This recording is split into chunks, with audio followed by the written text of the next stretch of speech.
Okay, we want to pack light and plan it right, check in online at home if possible, get to the airport early. These are the three tips that I think will help you get through the airport, a busy airport, any airport right now during this crazy travel season. So let's get to it. Hi, I'm Kat, and I am here to talk to you about how to get through this crazy travel season right now. So, I have a few tips that I think are beneficial. I certainly use them. I'll be using them very soon, in fact. There's always a trip coming up for me. So, I'm going to tell you things that I actually use that I think are going to help you. So, let's get to it. All right. So, first off, let's pack right and plan it right. Right now, we are encountering a travel season like we haven't experienced before. Even though, there is a high demand for flights and travel, you have 15 to 20% fewer planes in the air right now. So, it's important for you to think through how much you want to take with you and what you want to do with those things. So if you have no choice and you need to pack luggage that you're going to have to check, then you do what you have to do. Just make sure that you have some things in a carry-on suitcase or carry-on bag that you can use right away. Maybe one set of clothes or undergarments, little things like if you need socks because you're worried that your feet are going to get cold on the flight. Just anything that's going to keep you comfortable for a day or two, and certainly for that flight, because your luggage may be delayed with all of these other issues with so few flights going and so many people wanting to be on the flights that there are in the air, okay? So let's talk about packing light and planning right. If at all possible, only take carry-on luggage with you, especially if you are only going away for a short period of time. There are so many other things that could go wrong right now that the last thing you want is to be separated from the things that you need in order to enjoy your vacation, such as clothes, toothpaste, your shoes, deodorant for everybody to enjoy the trip. So really think about what things you want to bring and then think more clearly about what is important for you to bring. What do you actually need? Because I've seen people who pack these really beautiful dresses and all of these glorious things, and that's great if you're going to wear everything. So, really think about the fact that either if you're going by yourself, you're the only one who's going to see yourself in these things. And if you're going with friends or meeting people, they probably haven't seen these beautiful clothes that you want to bring. So, pare down and only bring the items that you really need to wear regularly. And if you have special things you want to bring with you, that's fine. But try and keep it all in a carry-on if at all possible. It will make your life easier and it will be less stress for you because you won't have to worry about, oh, did my luggage make it? You'll know it made it because it will be with you. And the other reason to pack light is you really want to make sure that you can actually pick up the suitcase that you take with you, right? So these are reasons why it's helpful to put it in the suitcase, but then think about, are you actually going to use it once you have it? All right. Oh, and hey, Sam, so nice to see you. All right, so let's see what we got here. So, in order to help you be more efficient and effective when you pack, I really encourage you to use packing cubes. You can get them for like $20 for a set of 4 or 6 on Amazon. You can get them in person at Walmart or Target. But packing cubes really help you fit more into your suitcase. And I also recommend that you roll items. So if you can roll your t-shirts, roll everything. Honestly, if it's possible to roll it, then you'll get more out of the packing cubes and more out of the space that you have in a carry-on. This is also true for a larger suitcase if you do have to check luggage. But also, only bring a couple of pairs of shoes. My recommendation is think about the shoes that you're going to actually wear on the flight and let that be one of your key pairs of shoes that you're going to use all the time. And then the other pair of shoes, let that be maybe your sandals or your nice pair of shoes. But try to take fewer pairs of shoes if at all possible, because those are larger items and they tend to take up space. Safe Moon KD, hey. All right, so next on our list, Think about the TSA, if you're traveling in the US, think about the TSA 311 rule. So, TSA will allow you to carry liquids that are 3.4 ounces or 100 milliliters. So, the next step to that is they have to fit in a quart size bag. Typically, that's clear or see through, but that's the recommendation. It's like a quart size Ziploc bag. And then it's one bag per traveler that you would be placing in the security bin. So really think through your liquid items because you can't take like a large container of toothpaste that is 5 ounces, but it only has 3 ounces in it. That won't be allowed. So really think about the size of the container and the actual amount that's in the container because it is a sad day when you just bought some really expensive makeup like liquid foundation and then you see someone take it from you because it's in a larger container even though there's only 1 ounce left. So my recommendation in situations like this when you are worried that maybe you won't be able to take the liquids that you have with you, I encourage people to uh, don't bring a bunch of liquids and just get what you need once you arrive at your destination. There are travel sized items that you could get at all kinds of different convenience stores and even hotels once you arrive where you're trying to go. So rather than trying to pack your lotion and your toothpaste, your shaving cream, all of these sorts of things, it may just save you time and headache to get those items when you arrive at your destination. And you can also consider buying larger sized items if you want, because then on the way home, often people have less stress because the luggage will get home when it gets home. So if your luggage is delayed, but you're at home, you have all of the other items that you're used to when you get back to your home destination. So you could always buy larger sized items when you arrive at your vacation spot and then pack them and check your luggage on the way back so that you don't have to deal with anything as you return home. All right. Tip number 2, check in online. This is such a time saver. I know that now there are huge lines for people, even for quick check-ins at the once you arrive at your airline ticket counter. You know those little kiosks where you can check in. Often that's quick, but during a very busy travel season like right now, you might see huge lines, and sometimes people are standing there, and in fact, they don't even need to be at the kiosk. So they might be confused. Someone else needs to help them. So you could be waiting behind someone who is kind of holding up the line and they don't even know it. So my recommendation is if you check in online at home, that's one less thing for you to worry about. You can print out the ticket if you feel you need to print it out. Otherwise, you can always use the online app. I really recommend, if at all possible, to get the airline app. I fly with United, so I have my airline app at the ready. I check in usually the minute I'm allowed to check in, and that's usually 24 hours in advance. So you can go online, check in advance, or you can use the airline app on your phone. You can download it. There's no fee for any of these airline apps as far as I know. So it's a time saver for you. And it will just be one less line that you have to stand in once you get to the airport. So if you don't want to, you don't have a lot of space on your phone, again, you can check in online and you just need to have the details of your flight. So that might be the confirmation number or the reservation number and your last name.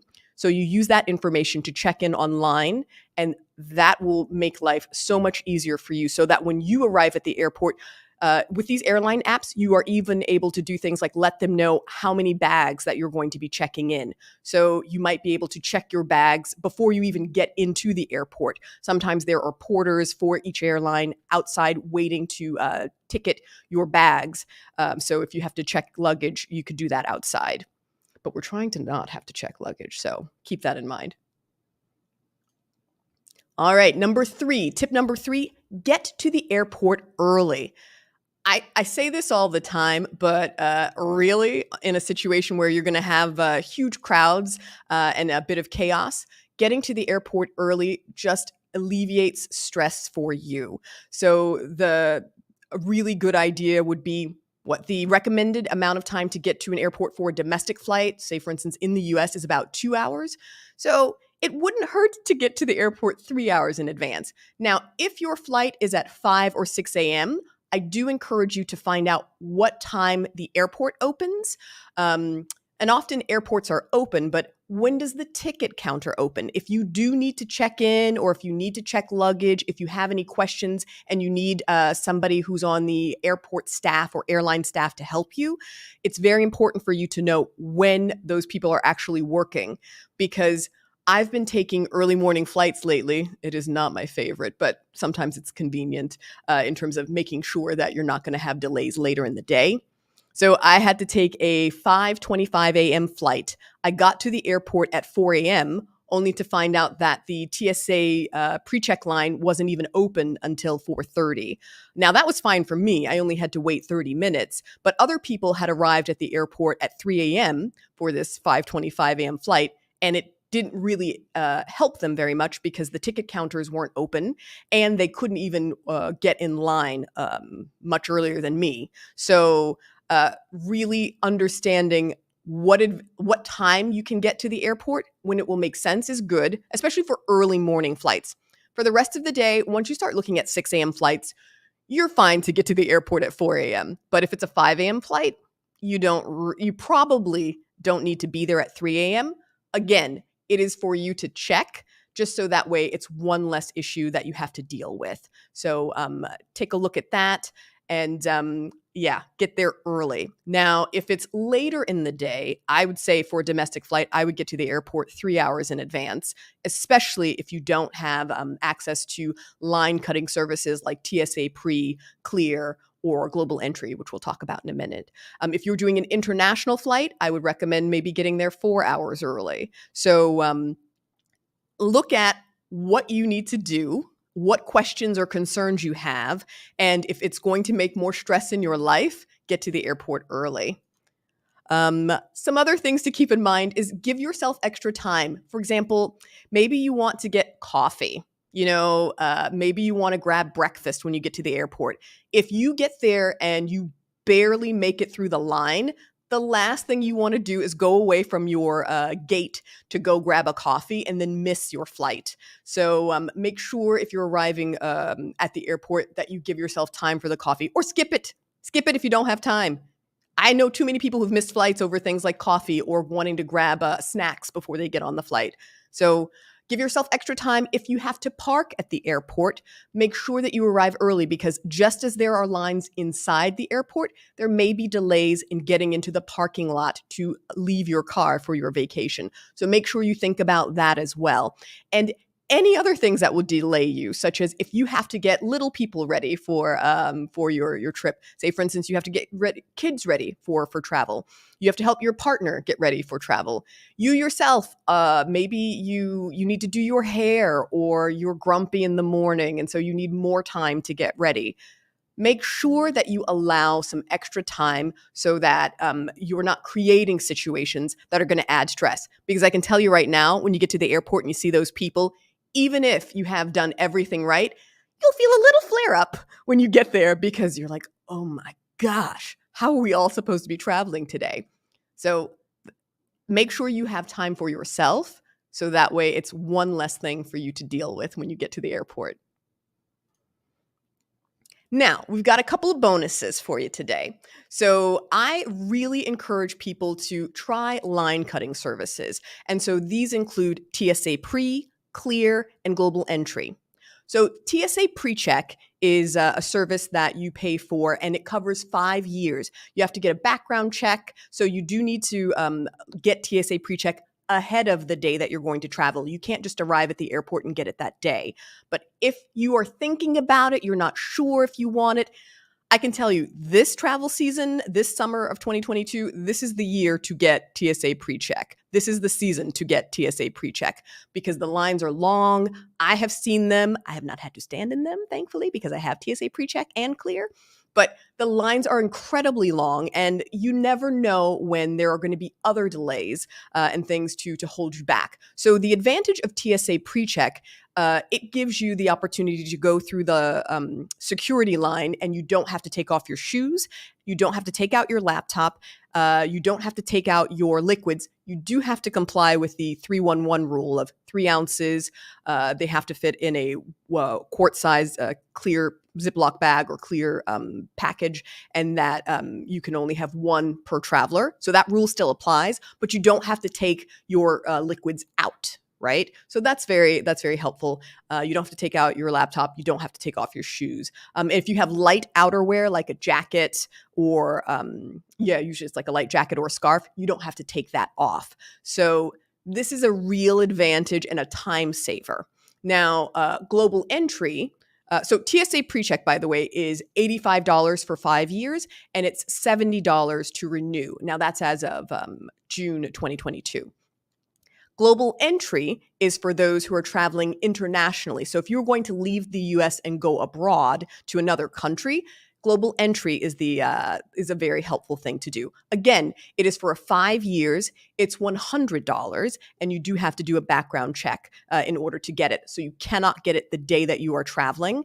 But the advantage to getting global entry is not only is it a time saver for you when you are re-entering the US, you also get TSA PreCheck included in that $100 fee. So it is a very useful thing to have. So 5 years of both global entry and TSA PreCheck, chef's kiss. Really great opportunity for you to save time and headaches when you're at the airport. So I definitely recommend that you look into that now and consider it, because it's not a short-term fix. It's something that you could use for years to come. So even if you only travel once a year, and even if it's only in the US, either of just getting TSA PreCheck or having global entry and including TSA PreCheck, it will pay for itself. And let me just say, many travel rewards credit cards will give you TSA PreCheck or global entry at either a discounted rate, or they will reimburse you for the cost of either of these services. So be sure to look at what opportunities are available through the credit cards that you have, because there may already be some sort of deal that would cover the cost of this for you. So you might be missing out on something that is actually for free based on your usage of certain credit cards. So check that out. Also, Clear. So what is Clear, you're probably thinking, right? Clear is a security service that helps you get faster through the line, even faster than TSA PreCheck. So TSA PreCheck is about the security line itself. So once you have gone and you have passed through the initial security person, that line, so that way you don't have to take all that stuff out of your bag, that's what TSA PreCheck does for you, right? So Clear allows you to get in front of the line of the people who are about to go into the TSA PreCheck line to go through the big security machines, right?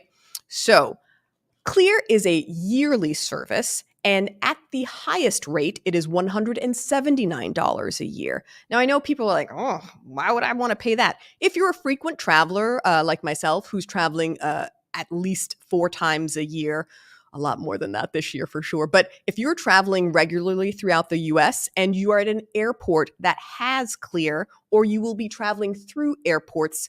So for example, I don't live near an airport necessarily that has Clear at that destination, but I often pass through places like Newark, New Jersey, or I fly through DC, or I fly through other large airports on my return flight back, coming back from a destination. So Clear is at about, I think, 31 to 33 different airports in the US. They're often larger airports. And this, again, allows you to get through the line faster. So you can get in front of that TSA PreCheck line, and you breeze through. Usually there's nobody in the Clear line, or I think at the most I've seen 5 people. So what happens is you go to a kiosk, someone's there to help you. It does this sort of biometrics, like it checks your eyes, and then you are able to go very quickly with this person to the front of the line, talk to the security person who's checking your ID, but they don't need to check your ID. They've done the biometrics at that kiosk. So they're just like, okay, I see your ticket, go on in. And then you quickly get into the line for your TSA PreCheck. So Clear, you could get Clear without having a TSA PreCheck, but I really think the benefit to you is if you want to get ahead in the line, is to have Clear and TSA PreCheck. So There are also many travel rewards credit cards that will cover the cost of Clear. So definitely look at that. They will either cover the cost or reduce the cost for you. Also, if you are a frequent flyer and you travel a lot with, I travel a lot with United, for example, I don't pay $179 a year for Clear. I pay $109 a year for the service. And it has already paid for itself for the number of times that I would have been late for a flight. So definitely, it has been an advantage to me. So I really recommend that you get all three in an ideal world, especially if you're going to be traveling internationally. But if not, I think that take a look at these services and see what makes the most sense for you and the amount you travel.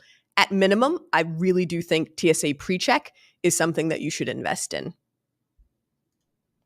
And my second bonus tip is try loyalty programs. I know that it's very easy to just sort of jump from the best deal to the best deal.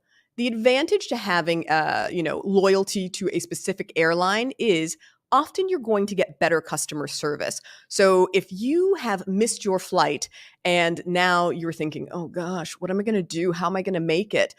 If you are with a loyalty program, often you are automatically rebooked to the next flight, so you don't even have to worry about it unless you don't like the flight that you've been rebooked onto.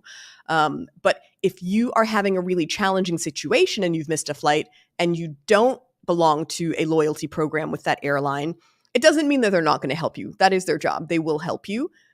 How long it will take for them to help you? Well, that's the question.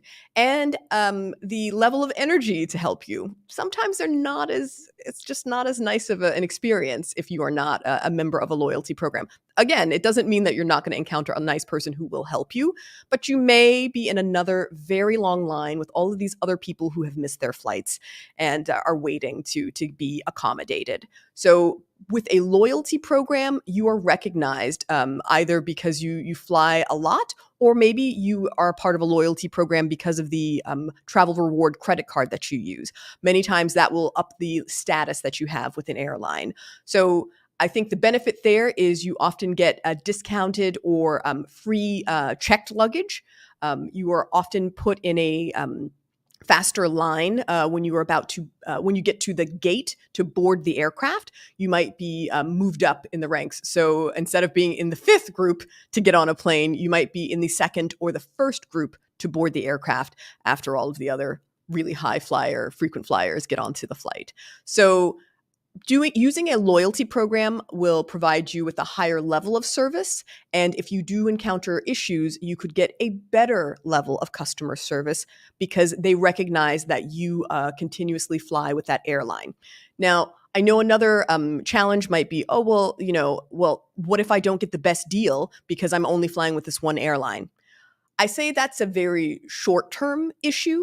The longer term is over time, you will see that even if you're only flying a couple of times a year with an airline, again, they recognize that you are consistently choosing them. So if it's $500 more for a flight, okay, I get it. Like maybe that makes no sense. That's not realistic. But if we're only talking about maybe $50 more, then I think really looking at how much would you pay if you missed a whole day of your vacation? Is that worth it to you? So by having a loyalty to a specific airline, again, I think you get a better level of service, and I think that it just in the long term will make your travel planning easier because there are going to be a lot of people who are on delayed or will miss flights, and they will become very frustrated and need to get help. But who will they be able to yell at? Probably not anybody anytime soon because they're going to have to stand in really long lines. Whereas if you are a part of a loyalty program, you will likely be able to get to someone faster. So these are my tips for the day. Again, we're going to just quickly mention pack light, plan it right, check in online, and get to the airport early. And the bonus tips are investing in line cutting services and try loyalty programs. Stick to one airline, and in the long run, I do believe it will pay off. It certainly has for me. So I'm telling you things that I use to help my travel be easier. Thank you so much for joining today, and look forward to seeing you again soon. Take care.